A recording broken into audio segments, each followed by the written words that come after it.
Within the past few hundred years, several hundred dog breeds and hundreds of varieties of pigeons and dozens of koi fish have been evolved in just a few years, beginning with one original breed. Without active intervention by ISBEs, biological organisms rarely change. The development of an animal like the duck-billed platypus required a lot of very clever engineering to combine the body of a beaver with the bill of a duck and make a mammal that lays eggs. Undoubtedly, some wealthy client placed a special order for it as a gift for some curious amusement. I'm sure that the laboratory of some biotechnical company worked on it for years to make it a self-replicating life form.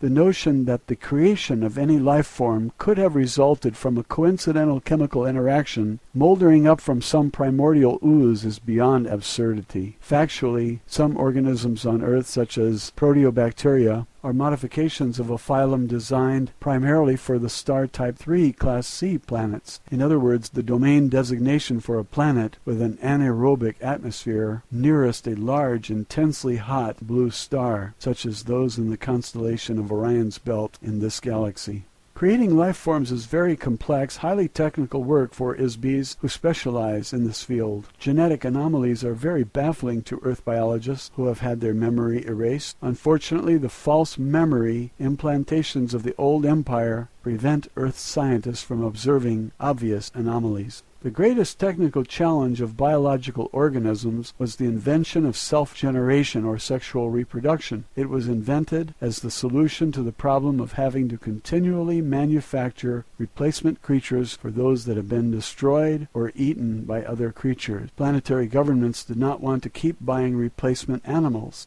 The idea was contrived trillions of years ago as a result of a conference held to resolve arguments between disputing vested interests within the biotechnology industry. The infamous Council of Yumi Krum was responsible for coordinating creature production. A compromise was reached after certain members of the council were strategically bribed or murdered to author an agreement which resulted in the biological phenomenon which we now call the food chain. The idea that a creature would need to consume the body of another life form as an energy source was offered as a solution by one of the biggest companies in the biological engineering business. They specialized in creating insects and flowering plants. The connection between the two is obvious. Nearly every flowering plant requires a symbiotic relationship with an insect in order to propagate. The reason is obvious. Both the bugs and the flowers were created by the same company. Unfortunately, this same company also had a division which created parasites and bacteria. The name of the company, roughly translated into English, would be Bugs and Blossoms. They wanted to justify the fact that the old valid purpose of the parasitic creatures they manufactured was to aid the decomposition of organic material. There was a very limited market for such creatures at that time.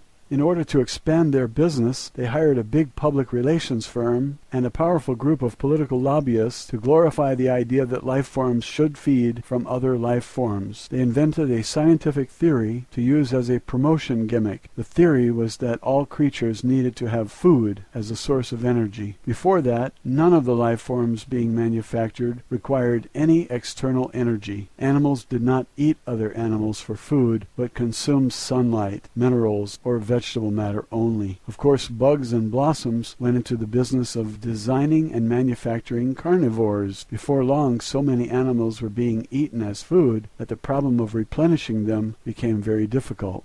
As a solution, Bugs and Blossoms proposed, with the help of some strategically placed bribes in high places, that other companies begin using sexual reproduction as the basis for replenishing life forms. Bugs and Blossoms was the first company to develop blueprints for sexual reproduction, of course. As expected, the patent licenses for the biological engineering process required to implant stimulus-response mating, cellular division, and pre-programmed growth patterns for self-regenerating animals were owned by Bugs and Blossoms too. Throughout the next few million years, laws were passed that required that these programs be purchased by the other biological technology companies. These were required to be imprinted into the cellular design of all existing life forms. It became a very expensive undertaking for other biotechnology companies to make such an awkward and impractical idea work.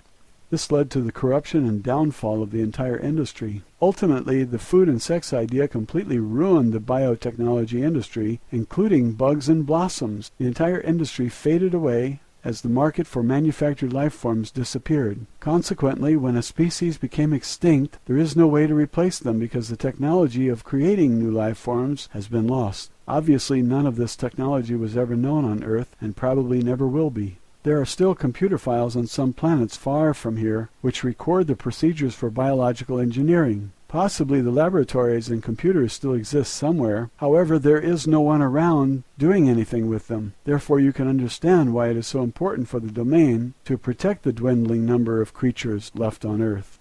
The core concept behind sexual reproduction technology was the invention of a chemical-electronic interaction called cyclical stimulus response generators. This is a programmed genetic mechanism which causes a seemingly spontaneous recurring impulse to reproduce. The same technique was later adapted and applied to biological flesh bodies, including Homo sapiens. Another important mechanism used in the reproductive process, especially with Homo sapien-type bodies, is the implantation of a chemical electrical trigger mechanism in the body. The trigger which attracts ISBs to inhabit a human body, or any kind of flesh body, is the use of an artificially imprinted electronic wave which uses aesthetic pain to attract the ISB. Every trap in the universe, including those used to capture ISBs who remain free, is baited with an aesthetic electronic wave. The sensations caused by the aesthetic wavelength are more attractive to an ISB than any other sensation. When the electronic waves of pain and beauty are combined together, this causes the ISB to get stuck in the body. The reproductive trigger for lesser life forms, such as cattle and other animals, is triggered by chemicals emitted from scent glands. The scent glands, combined with reproductive chemical electrical impulses stimulated by testosterone or estrogen. These are also interactive with nutrition levels, which cause the life form to reproduce more when deprived of food sources. Starvation promoted reproductive activity as a means of perpetuating survival through future generations when the current organism fails to survive. These fundamental principles have been applied throughout all species of life. The debilitating impact and addiction to the sexual aesthetic pain electronic wave is the reason that the ruling class of the domain do not inhabit flesh bodies. This is also why officers of the domain forces only use doll bodies. This wave has proven to be the most effective trapping device ever created in the history of the universe as far as I know. The civilizations of the domain and the old empire both depend on this device to recruit and maintain a workforce of ISBs who inhabit flesh bodies on planets and installations. These ISBs are the working class beings who do all the slavish, manual, undesirable work on planets.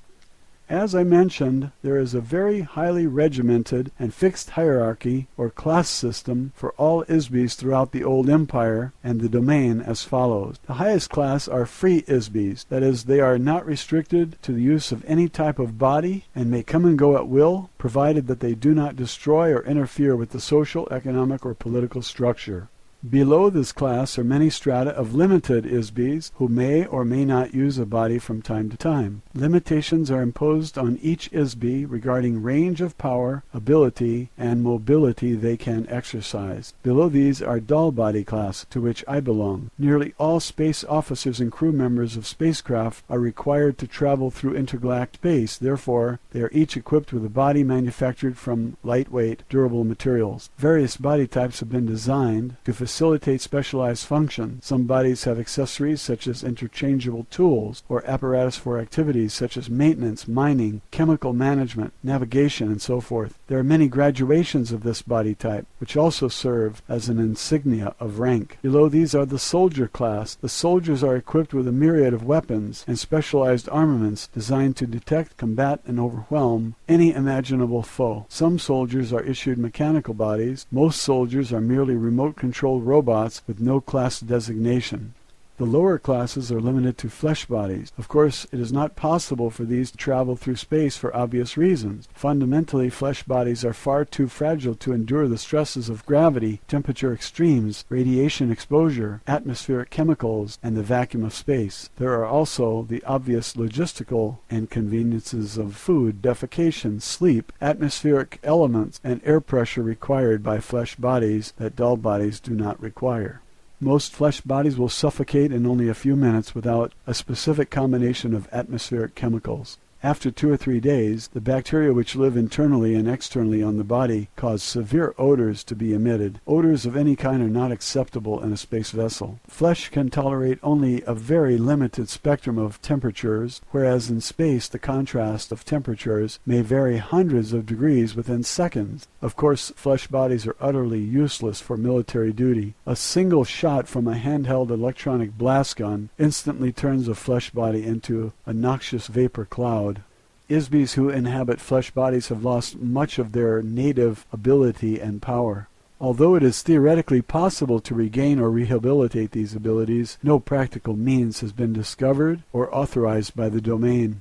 Even though spacecraft of the domain travel trillions of light years in a single day, the time required to traverse the space between galaxies is significant, not to mention the length of time to complete just one set of mission orders, which may require thousands of years. Biological flesh bodies live for only a very short time, only 60 to 150 years at most, whereas dull bodies can be reused and repaired almost indefinitely. The first development of biological bodies began in this universe about 74 trillion years ago. It rapidly became a fad for Isbies to create and inhabit various types of bodies for an assortment of nefarious reasons. Especially for amusement, this is to experience various physical sensations vicariously through the body. Since that time there has been a continuing de-evolution in the relationship of Isbies to bodies. As Isbies continue to play around with these bodies, certain tricks were introduced to cause Isbies to get trapped inside a body so they were unable to leave again. This was done primarily by making bodies that appeared sturdy but were actually very fragile. An Isbie, using their natural power to create energy, accidentally injured a body when contacting it. The Isbie was remorseful about having injured this fragile body. The next time they encountered a body, they began to be careful with them. In so doing, the Isbie would withdraw or minimize their own power so as not to injure the body. A very long and treacherous history of this kind of trickery, combined with similar misadventures, eventually resulted in a large number of Isbies becoming permanently trapped in bodies. Of course, this became a profitable enterprise for some Isbies, who took advantage of the situation to make slaves of others. The resulting enslavement progressed over trillions of years and continues today. Ultimately, the dwindling ability of Isbies to maintain a personal state of operational freedom and ability to create energy resulted in the vast and carefully guarded hierarchy or class system. Using bodies as a symbol of each class is used throughout the old empire as well as the domain. The vast majority of Isbies throughout the galaxies of this universe inhabit some form of flesh body. The structure, appearance, operation, and habitat of these bodies vary according to the gravity, atmosphere, and climatic conditions of the planet they inhabit. Body types are predetermined largely by the type and size of the star around which the planet revolves, the distance from the star, the geological as well as the atmospheric components of the planet. On the average, these stars and planets fall into gradients of classification, which are fairly standard throughout the universe. For example, Earth is identified roughly as a Sun Type 12 Class 7 planet. This is a heavy gravity, nitrogen-oxygen atmosphere planet with biological life forms in proximity to a single yellow, medium-sized, low-radiation sun or Type 12 star. The proper designations are difficult to translate accurately due to the extreme limitations of astronomical nomenclature in the English language. There are as many varieties of life forms as there are grains of sand on the beach. You can imagine how many different creatures and types of bodies have been manufactured by millions of companies such as Bugs and Blossoms for all the myriad planetary systems during the course of 74 trillion years.